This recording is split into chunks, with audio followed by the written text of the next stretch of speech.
আসসালামু আলাইকুম গাইজ। এর আগে আমরা ত্রিকোণমিতিক 6টা অনুপাত দেখলাম। আজকে আমরা ত্রিকোণমিতি সরাসরি অনুশীলনীর অঙ্কে চলে যাচ্ছি। অনুশীলনীর অঙ্ক এখন 9.1-এর শুরুতে 6 অঙ্ক দিয়ে আমরা শুরু করতেছি। তো 6-এর ক নাম্বার অঙ্কটির প্রশ্নটি হচ্ছে 1/sec square a plus 1/cosec square a equal to 1। তো এটা হচ্ছে আমাদের প্রশ্ন।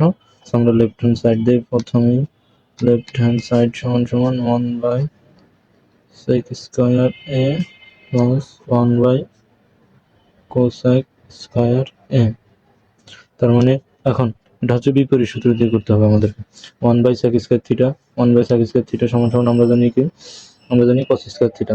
সেকের বিপরীত হচ্ছে সাধারণত cos, আবার cos এর বিপরীত sec, তার মানে 1/sec স্কয়ার হবে cos square theta, cos square a, তারপরে প্লাস 1/cosec স্কয়ার। cosec হচ্ছে sin এর বিপরীত, তার মানে sin এর বিপরীত হচ্ছে cosec, আবার cosec এর বিপরীত হচ্ছে sin, তার মানে 1/cosec স্কয়ার সমান সমান হচ্ছে sin square a। sin square a ultimately আমাদের একটা সূত্র দাঁড়ায়, এই যে সাধারণ ত্রিকোণমিতিক বর্গের সূত্র আছে সাধারণ তিনটা, ওই তিনটার এখান থেকে sin square theta plus cos square theta equal to 1, ultimately 1 সমান সমান রাইট হ্যান্ড সাইড।